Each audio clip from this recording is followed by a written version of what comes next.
I promise and I deliver. Episode 3, Infodumps with Pichu. Today we are talking about Valorant Champions 2025. This tournament has been the most interesting tournament of Valorant that I've seen, and I sort of watched all of 2024 and all of 2025, and this tournament has truly been something very unpredictable. So that's what I want to talk about. So I'm not going to talk about the group stage, just because that would be so much to go over. But what I do want to talk about is just the entirety of playoffs and how that turned out. Talk about our crowned 2025 VCT champions NRG, how they kind of got there, which, let's be real, in Valorant I'm gold. I don't know what I'm talking about when it comes to like how to play pro Valorant, right? I'm gold. I think I'm gold 2 at the moment, so really not the one to ask about how to actually play good Valorant. But when it comes to, watching the games and understanding what happened, that is where we're going to just talk about everything, basically. So I normally don't have things planned for these videos, just because like I said in the first episode, this is like a completely just non-scripted me rambling off the top of my head about these random topics that I for some reason care about. But today I have just 3 little screenshots that I'm just going to be referring to. The first one is the fact that I somehow was in the top 15% for pick'ems for this event, and I think it includes groups and playoffs, to be fair. So I think I haven't got a screenshot of my groups selections, just because I'm not talking about groups. But I reckon that's how I've ended up in the top 15%, because my playoffs picks were not that good. So right, that's what I want to talk about first, was what I picked for my pick'ems for this tournament. So I got 3 of the 4 initial matchups correct. So I said that Fnatic would beat DRX, PRX would beat G2, MIBR would beat Heretics, and then I said that Giant X would beat NRG. So the reasoning behind those picks: Fnatic are Fnatic, right? They're going to make it to a final whether you want them to or not, right? So I was like, Fnatic will beat DRX, that's fine. PaperX versus G2, I thought it'd be quite a close game, to be honest. But yeah, I did think PaperX would win, being like, a PaperX fan. I have both PaperX classics in games, so quite the PaperX fan, I guess. But yeah, so I thought they'd beat G2, which they did. And then MIBR. MIBR's like an iffy one, but so are Heretics. They're both kind of teams that, like, sometimes you see them play and you're like, yeah, that's one of the best teams of all time. And then other times you see them play and you're like, they're throwing. So they're kind of 2 teams that are like that, but MIBR has been playing really well. Obviously they've got Aspas, and they've had some other players absolutely taking over this tournament. So yeah, I put them to beat Heretics, which they did. And then for the last one, Giant X versus NRG, I was under the impression that NRG would not do as well as they did. I don't think anyone really expected. I don't keep up with Americas personally. I only ever really watch APAC and EMEA actual like games, sort of what's the word? Sort of when they do their regional, like regionally. There we go. I never watch really Americas regionally, so I have no idea how NRG have been playing. But yeah, so I didn't think they would beat Giant X, because Giant X have been playing really well all through playoffs. Like, Ara in playoffs, I was like, damn, this guy might be one of the best duelists of all time, because he was hitting some numbers. But in the end, couldn't do it on the biggest stage. But yeah, and then after that, everything went so incorrect for my pick'ems. I only got 1 correct pick'em after the initial series, and that was Heretics versus NRG, which I don't even know if the game was Heretics versus NRG, but I put for Heretics to win and somehow I got 15 points. Maybe it was Heretics and someone else and I don't know. Don't ask. I don't remember all the games and what happened. Actually, I can tell you that. So the actual games were Fnatic beat DRX, PaperX beat G2, MIBR beat Heretics, NRG beat Giant X, and then yeah, so that was those games. And then DRX beat G2, Heretics beat Giant X.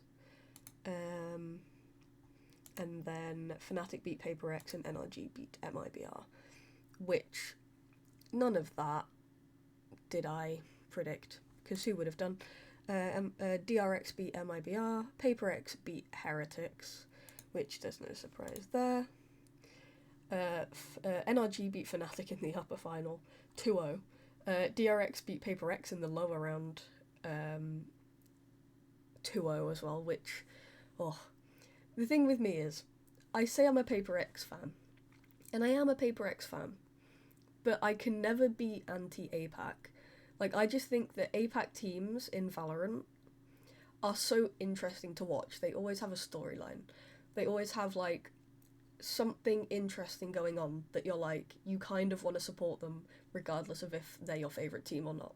So even against PaperX, I was kind of in support of DRX winning that game. Because I'm like, they're good. Like, Hyunmin is actually, like, just a crazy, like, player.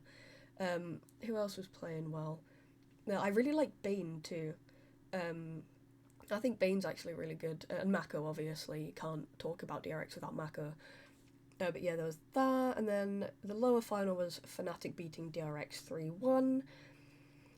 And then the grand final, which is probably one of the most hated, I think, finals in sort of VCT history there, was NRG beating Fnatic 3 maps to 2. But I feel like I do kind of get like the dislike of that series, because obviously the first 2 maps NRG destroyed. The third map, Fnatic, was it an 11-1 deficit they came back from? Like, that was just crazy. But yeah, so then that brought them back, and then Fnatic, I think, for that 4th map, kind of just took that easy. And then for the last map, it was NRG's map. But I don't know, I feel like it was just, I didn't watch the full final because I was at work, so yay for working Sundays, I guess. But I did manage to watch it on my iPad for a bit to get the Twitch drop. But yeah, so that final was a final. There was a lot of, throughout the whole tournament there has been a lot of Brock, how do you pronounce that? Because his name's obviously Brock, but you like Brock? I don't know. There's a lot of him using the Odin, which, like, in my games, when I play against Odin, I'm not very happy about it, because it's really frustrating to play against.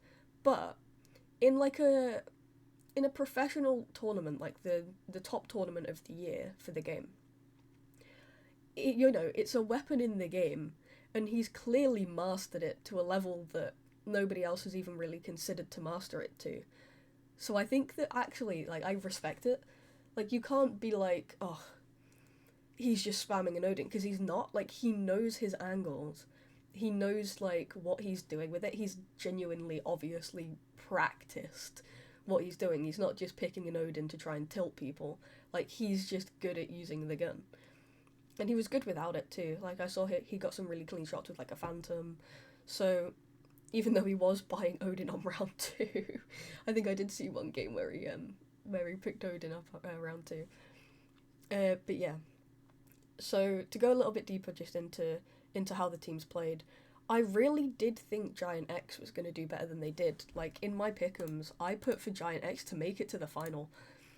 Like, genuinely, Giant X in playoffs, they just seemed unstoppable. Like, every time I saw them, I was like, damn, they're just gonna go all the way with this thing. And then I think they just got scared. Like, I think they just kind of, they lost 2-0 to NRG, and then I think when they then went against Heretics, they were just like, they didn't know what to do. I feel like they just got very lost. I think, if I'm remembering correctly, I think Ara had like a bad game in that series against Heretics as well. I think he, like, you know, if he played like he did in playoffs, I think they would have been a lot more of an unstoppable team. But I just think, yeah, he's still quite an inexperienced player on like the biggest stage. So I think for him, he just needed to like lock in, but which he couldn't, which is understandable. If you put me on stage, I mean, I'm already losing to everyone because I'm gold 2. But if you put me on that stage, I'm panicking, right? So it's understandable, but I really did think Giant X was going to go a lot further than they actually did. G2, I think, was a really big upset this year. Just losing to... Who did they lose to initially? Paper X, which is an understandable one, right? Paper X won last Masters. And then they lost to DRX, which I think was just quite an upset. I don't remember these games off the top of my head, I'm not going to lie to you.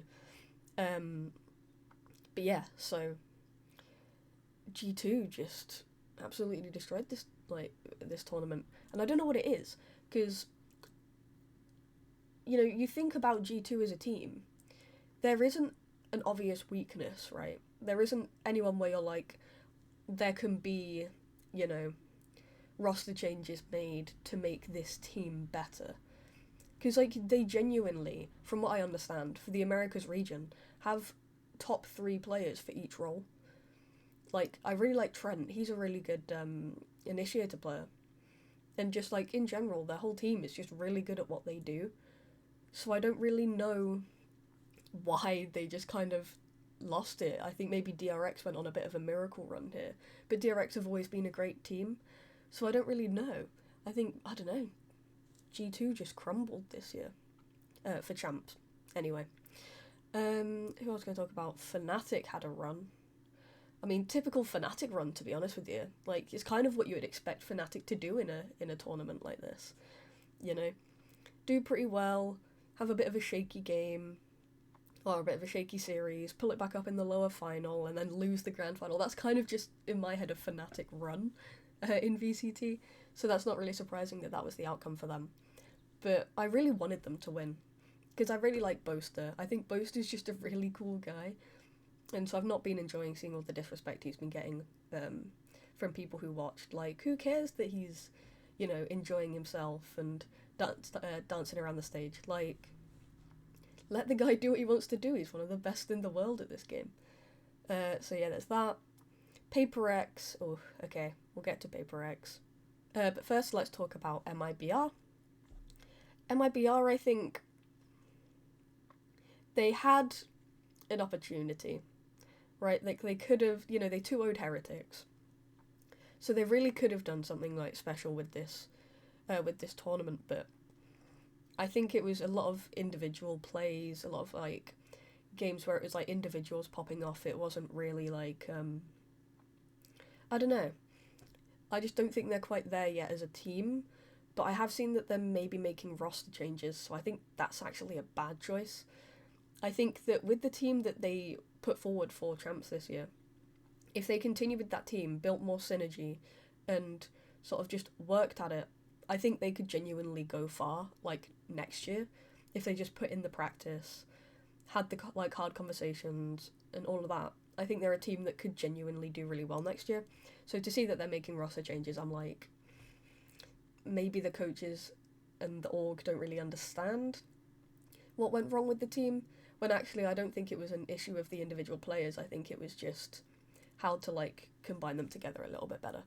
But what was it, Aspas with, was it 3 separate collats on Sunset against Heretics? That honestly was crazy. Like, how was he hitting those? But anyway, yeah, so that's MIBR. Heretics, I don't really have much to say about Heretics, to be honest with you. They're fine. Heretics are fine. Like, I really like Benji, so I really want, like, Benji to just always do well all the time, because he just seems like such a sweet guy. But yeah, so they kind of fumbled this, you know, because, like, they won against Giant X, which, great. after losing 2-0 to MIBR with all of those collats. So they beat, Giant X, but then losing out to Paper X and, 2-1, which, like, against Paper X in their form is like a good sort of standing. But yeah. So Heretics just kind of, I think, had unlucky matchups, I guess. Like, to go against MIBR and then Giant X and then Paper X, it's kind of, I think that's just unlucky matchups. But yeah, so that was unfortunate for Heretics. But I really liked their jersey this year, the pink one. So it is kind of upsetting that they didn't go further just to show off that jersey. And then I guess finally we talk about NRG. I mean, I talked about Brock and the Odin and everything like that, but like I feel like on top of that he also just has a really good game sense. Like there was that one game where I think it was on Haven where he had like nearly like 20 kills and had like maybe like 4 deaths or something. Like it was single digit deaths, and I'm like, that's crazy. Like it's a testament to his game sense, his positioning, to just always be able to clutch up without being the first one dead, So that was pretty good from him. He had a really good tournament. I mean, fortunate MVP, Would I have given him the MVP? I think for the most recent matches that had happened in the tournament, like the later matches, I can see that. But I really want to give credit to Madder because he put up an incredible performance in playoffs and earlier on in the what's it called? Oh, I'm zooming in. Hold on. In groups, right? That's what I mean. Because he played really well in groups. He was popping off like every game in groups to get them to playoffs. And then like the earlier games in playoffs as well, he was absolutely just destroying all the teams. And I also want to give credit to Som as well, because Som really just kind of did what he needed to do, right? Like, anytime that a round needed clutching up or he needed to get, like, multi-frags, he was doing it, right? He was always just kind of there supporting the team and doing what he needed to do to get sort of rounds over the line. So I thought that was really cool and really impressive as well, actually. But that shows how much of, like, a seasoned and experienced player he is. And it's just really a testament to, like, his ability in the game as well. So he had a really good tournament too. So I think those three especially did really well. Who else is on NRG? Scuba, who played the last few games not being able to see anything. Because his hair was just proper over his eyes. I don't know how he saw anything, to be honest with you. Because when I play Valorant, I proper have to, like, push my hair out of my face. So yeah, he played really well too, to be fair. I can't really think of anything outstanding from him other than maybe like a couple of clutches that were good. How many have I mentioned? 4. Who's the other energy? Ethan. How can I forget Ethan? Our the only two-time VCT champion. Crazy. Won it with EG a couple years ago and then with NRG this year. He is an incredible player for sure. I know, like, he had clutched up some rounds for them and really, like, put his effort in. And, of course, as the IGL as well, sort of taking on that responsibility as well. That was really big from him. So, yeah, it was, overall, really, for NRG, a great tournament. You can't really complain about any of what they did. Like, the start of playoffs, they 2-0 Giant X. Then they 2-1 MIBR, 2-0 Fnatic, and then they 3-2 Fnatic in the final. After a little bit of a blip, like, is really like a god run. It kind of reminds me a little bit of EDG last year and sort of the run that they went on. But yeah, that's Valorant Champions 2025. My completely inexperienced knowledge that isn't even really a knowledge, it's just talking about it. But next year, what teams are we expecting to do well next year? I think if Giant X can recover from sort of what went wrong this year, I can see them being like a force to be reckoned with next year for sure. DRX as well, they made it all the way to the lower finals, so I can see them having a big year next year if they just kind of fine-tune sort of everything. Fnatic are Fnatic. They're probably always going to make it to the final, as long as they've got their roster, you know. So, you know, there's that. And Paper X, I'm going to keep my hopes high for Paper X. I think they just fumbled. They threw too much. I think they panicked a bit under the pressure. Because, you know, there's never been consecutive winners. So there's never been someone who's won a Masters, won the next champs, and then, you know, or won champs and then won the next Masters. That's never happened before. Nobody's ever won, I think, 2 tournaments in a row. Like, no team. Like, maybe there are individuals who have had, like, moved rosters and such, but there's never been one team that has won 2 tournaments in a row. So I think there was that kind of pressure on them because they were really expected to be the first to do it. Like, they were really expected to win that Masters and then come back and win champs because their form was looking incredible. But yeah, they ended up losing out to DRX, which is an unfortunate one, really. But yeah, so next year I can see Paper X doing well. MIBR, depends what roster changes they make, for sure. Same with Fnatic. If they keep the same team, then I can see them doing well. If they you know, if Boaster retires, then I think there's going to be a little bit of issue in finding an IGL who can really fill his shoes, right? Because he is, I would say, one of the best IGLs in Valorant esports history. So there's that. NRG, if NRG do well, I think they'll keep their roster until the next tournament, which I think will be Masters. Then if they do well in Masters, then they'll just keep the roster for as long as it's working. But if they don't do well in Masters, then I think they'll look to make some changes. But for now, they probably don't need to. G2, I hope, don't make any changes. I hope they just keep things as they are. But we'll see about that. Same with Heretics too. I don't think the issue is with, I don't know, maybe the issue is with individuals, maybe it's not. Who knows? But anyway, that has been episode 3 of Infodumps with Pichu, talking about Valorant Champions 2025. Hopefully that was an enjoyable one. I know that I am clueless, so I'm probably going to get a lot of hate comments on this one. Keep them coming, it's numbers. And the next video, episode 4 of Infodumps with Pichu, is going to be an out of left field one for anyone who doesn't know me. It's going to be about the theme park Chessington World of Adventures.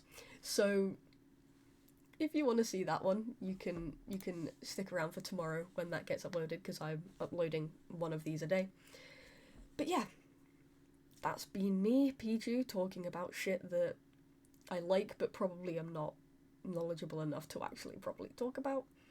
And I will catch you next time. Take care of yourselves. Pichu out.